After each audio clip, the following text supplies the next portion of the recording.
If you're running Facebook ads, you probably want to know exactly how they're doing. Well, fortunately, Ads Manager provides you with all the necessary data to do this and to analyze them in depth. Problem is, properly analyzing all these metrics can get pretty confusing. How do you know what to look for? Which ads are doing well and which ones are struggling? And perhaps most importantly, how to use these metrics to diagnose specific problems all throughout your funnel. Well, that's what I'll answer for you today. Hey, I'm Shaba, founder of Game of Conversions, the place where online entrepreneurs learn how to convert more casual leads into profitable and paying customers. And today, you're going to discover how to properly analyze Facebook ads data within Ads Manager so you can confidently make data-driven decisions and grow your business with ease. Let's get started.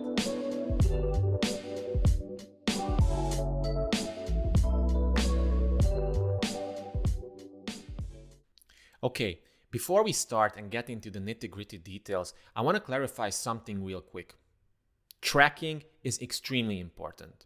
In fact, it's pretty much 50% of the whole media buying experience. So what this means is that it's not enough to just run your ads and to write the copy and to find a great creative that works. You also have to consistently measure your results so that you can iterate on them, cut ads which aren't performing well, and reinforce ads that are doing just fine.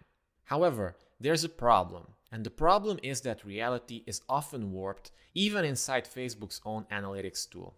So you should know that there's a difference between 10 to 20% between the data that Facebook provides you with and the raw data that's really happening. So in practice, what ends up happening in a lot of cases is that Facebook also attributes a sale to itself and to the ad efforts, while the source of the sale could have been something entirely different, like an email campaign or some other type of marketing channel. So just keep this in mind, and if you really want to make sure that you're getting accurate data, then use Facebook ads in conjunction with Google Analytics, because this will give you the best of both worlds. And actually, I'm curious about you. Are you using some other type of analytics software or tool to measure your performance? If you are, leave a comment below and tell me which one is it. If you aren't using, then leave a comment with no and tell me why you aren't using it. I'm looking forward to it. Alright, so that being said, let's get into the meat of this video, making sense of all the various numbers that you can see within Ads Manager. And to make this easier for you, think of all these metrics as part of your funnel. We have top of the funnel metrics, we have middle of funnel metrics, we have bottom of funnel metrics, and we also have super back-end profit maximizing metrics. And if you really want to understand these metrics, then make sure to group them by the role that they play within your funnel. All right, first of all, we have top of funnel metrics. And the three most important ones that you should care about are cost per video views, messenger signups, and relevance score. Now, cost per video views can be either 3 seconds, 10 seconds, or even something called throughplay, which is people watching a significant portion of your video.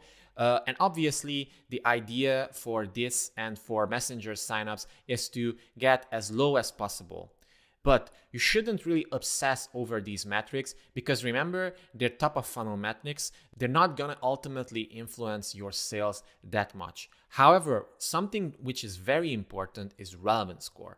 And relevance score is influenced by the copywriting quality, the quality of your creative, meaning the picture or video or a carousel ad or something that you use, and how all these relate to the audiences that you've chosen in Audience Insights.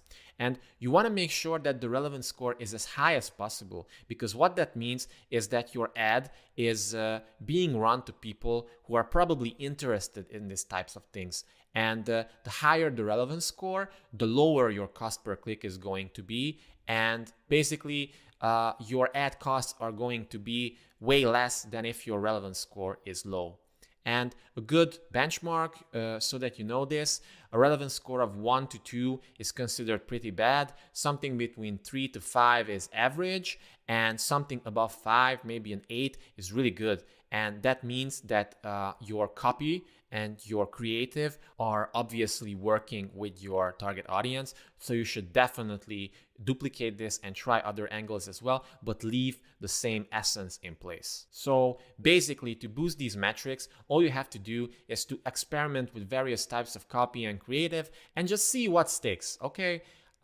Eventually you will find the winning formula, and you will see that these metrics are going to increase or decrease favorably for your campaign. Next up, we have middle of funnel metrics, which are all about bringing people to your website or to your store.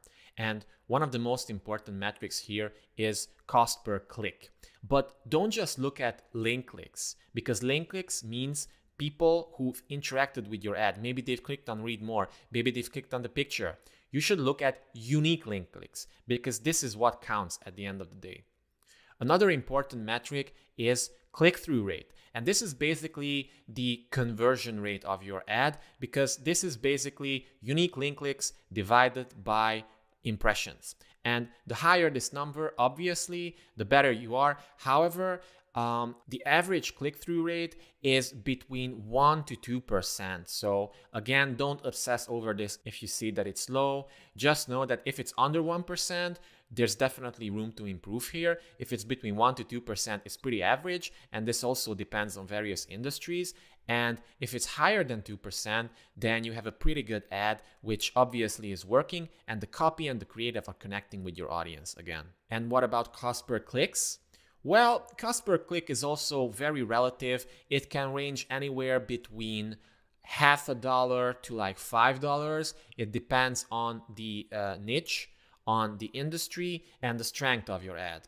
By the way, in 2018, the average cost per click across all industries was $1.72. But remember, this is considering average quality copy, average quality creative, average quality audience selection, and taking into account all the different industries which have various costs. However, there are two more metrics that you should really care about here. The first one is cost per lead, which is your spend divided by your total number of new leads. And this can range from $3 to even $72, $75, because in this case, there's a huge difference between industry to industry. For example, for education, you can get a lead for $5, but if you're in legal or if you're selling insurance, then be prepared to shell out over $50 for a lead. Yeah, it's just the nature of the industry. And the final important metric here is lead form conversion rates. And this is something more complex because it also depends on your landing page or on your website. So where you're funneling traffic to. And if you're experiencing bad results with this metric, then you should definitely consider double checking the message matching between the ads copy and the landing pages copy. So what that means in practice is that your landing page has to be the natural continuation of your ad. So once people click on the ad, they expect to see some type of headline. They expect to see some type of messaging, which is congruent with your ad, okay? So keep this in mind. And if you see that your cost per leads are higher than your industry average, then you can definitely diagnose a problem, meaning that your message matching is off. Also, another common problem is that you might have some irregularities with your audiences. So maybe the audience that you've selected isn't really the best fit for your copy and creative combination. So in this case, just make sure to try out new audiences with your ads, and you might be able to see a definite improvement here.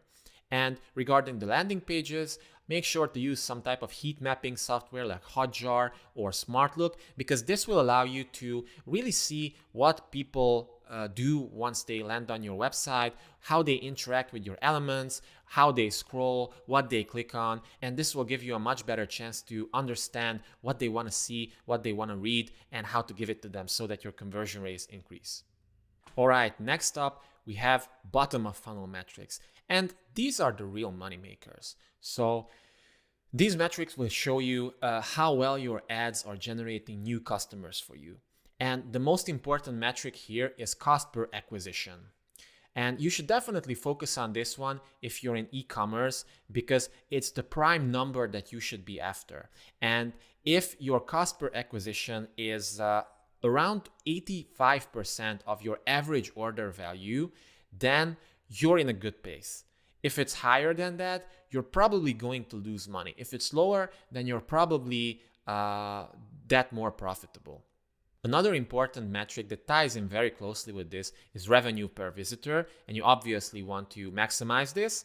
But in order to do this, you have to optimize your sales funnel. So these bottom of funnel metrics tie in very closely to your entire sales funnel, how your landing page is going, how your product pages are doing, how your checkout page is doing, how your backend is doing, how well your abandoned cart sequences are doing. So all these are basically, if optimized, can raise your average order value, can raise your lifetime customer value.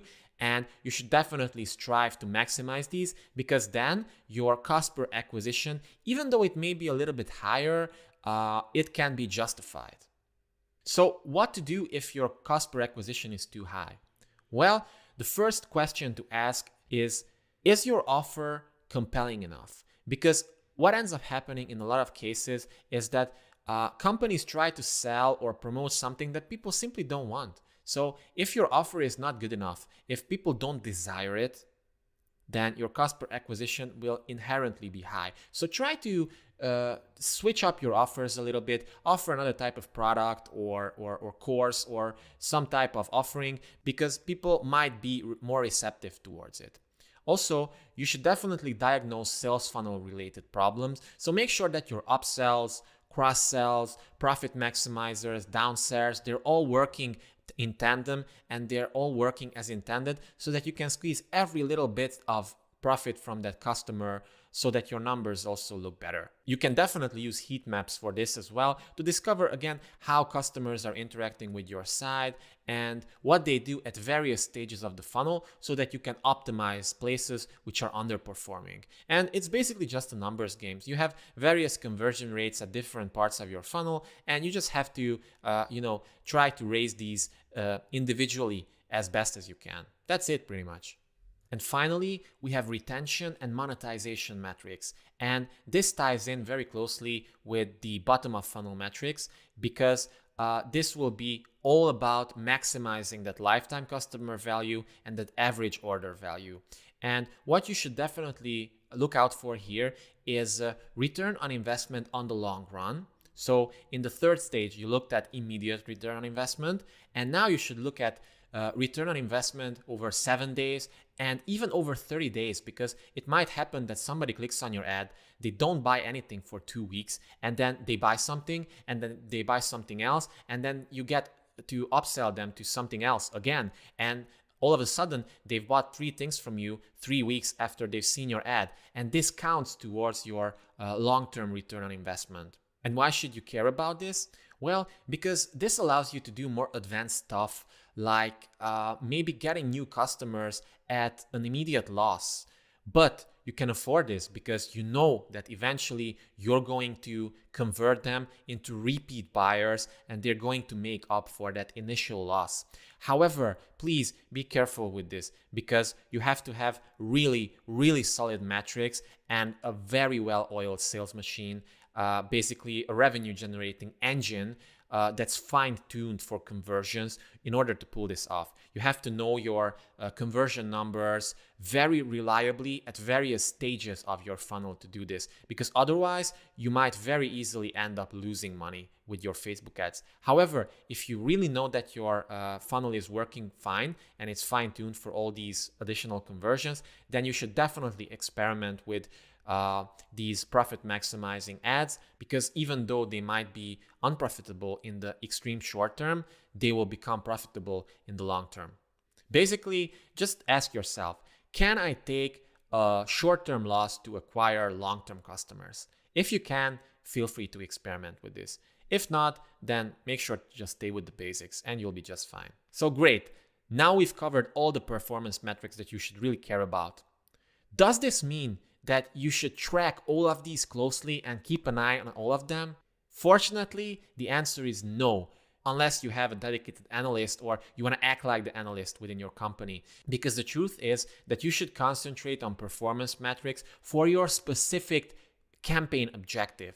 So if your objective is to gather new lead signups, then you shouldn't really look at cost per acquisition and all these long-term maximizing things, because what you really care about at the moment is cost per lead. And the same thing applies if you want to make new sales. Then what you should really care about is cost per acquisition, not cost per video views. It's really good to know the cost per video views as well, because you can optimize it and fine tune it. But ultimately what you care about is cost per acquisition, and this will probably give you certain insights that will allow you to make fine adjustments which are more relevant to your case. Okay, just keep this in mind. If you have the capacity for it, by all means monitor everything, but just make sure that the objective of the campaign, if you're gathering leads, if you're just going after video viewers so that you can build a retargeting audience, if you're generating sales, then the primary performance metrics that you should care about are closely tied to those various objectives. And that's pretty much it. If you enjoyed this video, then by all means feel free to like it.